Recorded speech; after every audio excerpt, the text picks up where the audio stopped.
राजू, मेरे बच्चे। राजू।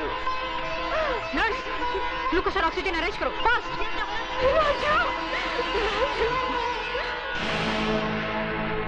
आओ दरोगा, क्या है तुम्हारी चेहरे की घड़ी पे 12 क्यों बजे भाई? इसलिए कि आपका समय खराब है। क्या बकवास करता है तुम? बकवास नहीं, भविष्यवाणी कह रहा हूँ। कसाई भी बकरा हलाल करने से पहले अपनी छुरी की धार देख लेता है, मगर एक तुम हो जिसने अपने दुश्मन को जिंदा छोड़ दिया। किसकी बात कर रहा है तू? राजू की। वो जिंदा है। शेर के चपड़े से उसका शिकार बच के जा सकता है, मगर दुर्योधन के हाथों से उसका दुश्मन नहीं। इतनी ही जोर से मेरे गिरबान के बजाय उसकी गर्दन दबाई होती तो शायद वो जिंदा नहीं बचता। तुम लोगों ने मौत को घर दिखा दिया है। मौत हमारे घर से उतनी नजदीक नहीं जितना कि वो अस्पताल है। इंस्पेक्टर प्रधान वहां पहुंच चुका है। वो तो आपकी किस्मत अच्छी थी कि उसने आपके खिलाफ बयान नहीं दिया। उसने प्रधान को सिर्फ इतना ही कहा कि उसका एक्सीडेंट हो गया। इसका मतलब ये हुआ कि ऊंट को पहाड़ की ऊंचाई का अंदाजा लग गया। डायलॉग सही है, लेकिन समझ में थोड़ा फर्क है। क्या मतलब? मतलब ये कि राजू का बयान बदलना आपकी सेहत के लिए खतरनाक साबित हो सकता है।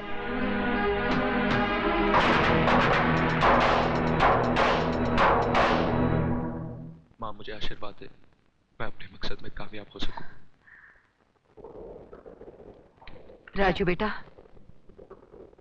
पीठ दिखाकर जा रहा है, लेकिन चेहरा उसी वक्त दिखाना जब उन कमीनों का मुंह कफन से ढक देना।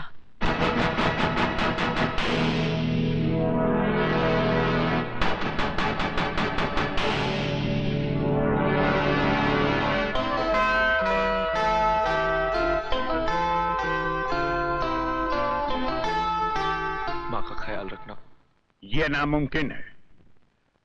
आप तो जानती हैं कि यह फन मेरे बेटे की जिंदगी को बर्बाद कर चुका है।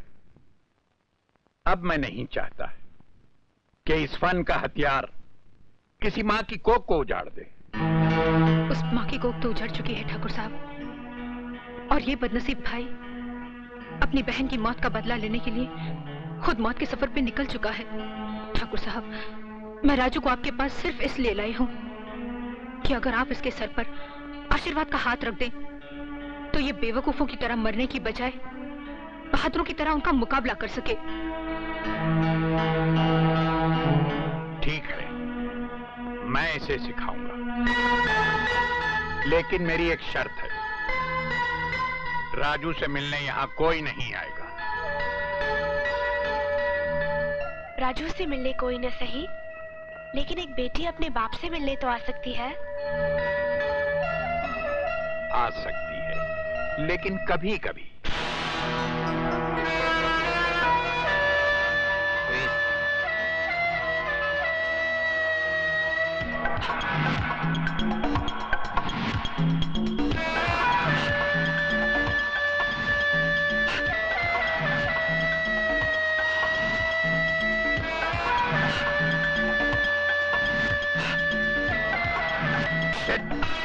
अरे कुछ नहीं, चलो। हाँ, ये, शाबाश, शाबाश, शाबाश। हाँ, हाँ, आप, dead, हाँ, dead, dead, 1, 2, 3, हाँ, जाने न पाए, दोनों में से एक कम से कम अब तुम सैम रेडी? गो!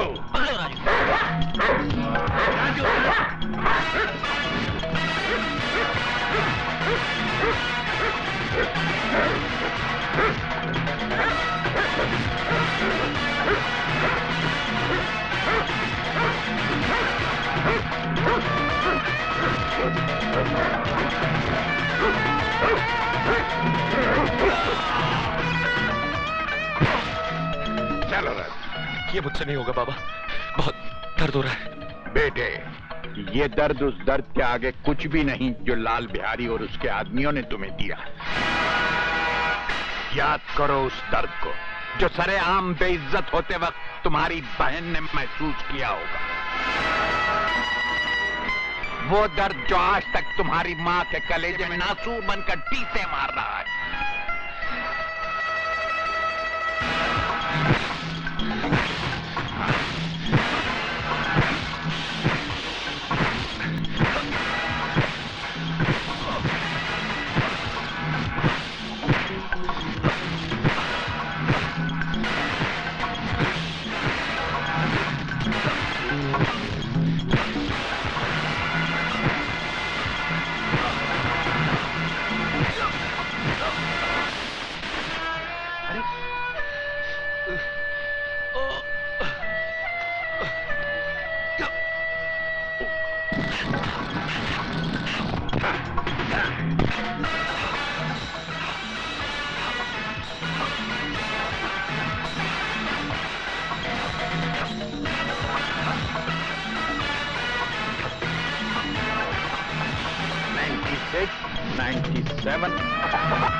जो गुर मैं तुम्हें सिखाने जा रहा हूं वो पैर पैतरा फन की आखिरी कड़ी है और तुम्हारी तालीम की आखिरी सीढ़ी। फर्ज करो लड़ाई के दौरान अगर तुम्हारी आंखों की रोशनी चली जाए तो तुम अपने सामने खड़े हुए दुश्मन को उसके कदमों की आहट से और उसके वार को हवा के रुख की काट से पहचान सकते हो। अब मैं वार कर रहा हूं, अंदाजा लगाओ कि वार किस तरफ से हो रहा है। अरे अंदाजा लगाओ, कोशिश करो, ध्यान दो, बचो, बचाओ।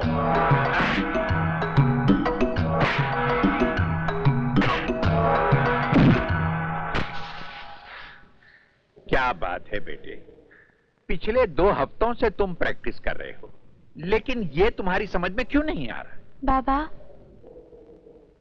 अगर आप इजाजत दे तो मैं राजू को सिखाने की कोशिश करूं? लड़की, तुम इसे सिखाओगी तो नहीं, बल्कि इसके ध्यान को भटकाने की कोशिश करोगी। आग और मोम एक साथ नहीं रह सकते। बाबा, मेरी मोहब्बत मोम नहीं, सब्र का वो फौलाद है जिसे कोई आग पिघला नहीं सकती। अरे ये क्या?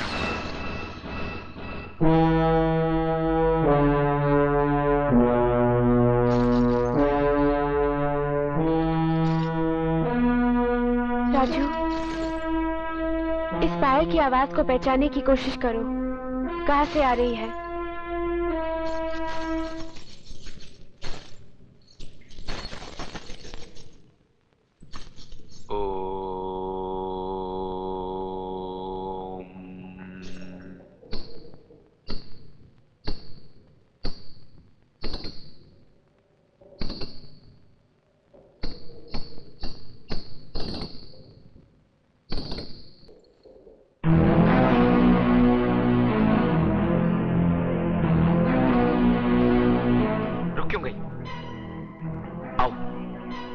खेलो मेरे जिस्म से, बुझा लो अपने तन की आग जो वासना का धुआं उगल रही है।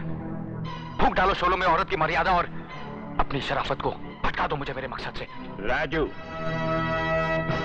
ये तुम्हारा इम्तिहान था। इस बेचारी ने तो अपनी हथेली पर आग रखकर अपने सब्र का इम्तिहान दे दिया था। आजमाइश तो तुम्हारी होनी थी बेटे। मुझे खुशी इस बात की है कि तुम अपनी आजमाइश में कामयाब रहे।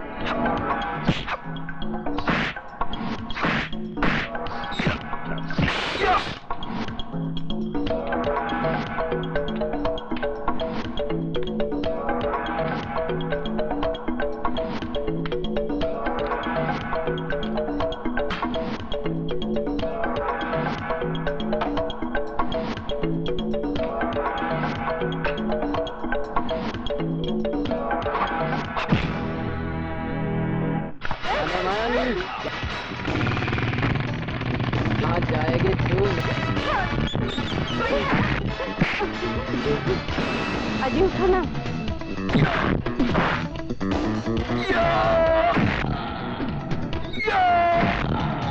बस्ती वालों,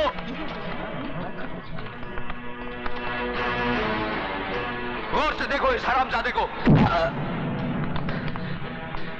और पहचानो रावण के इस सैनिक को। तुमने मेरी बहन की बर्बादी का नजारा तो देखा था, अब इसकी मौत का तमाशा भी देखो।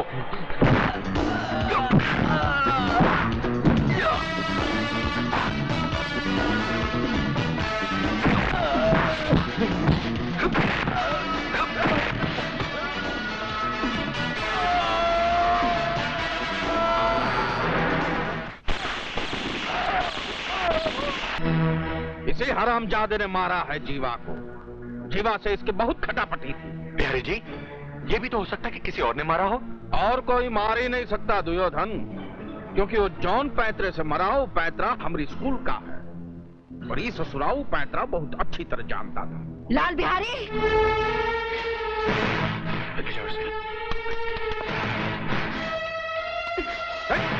बुढ़िया, ये कहा है मिट्टी फेंक के गंदा कर रही है सब। ये मिट्टी नहीं,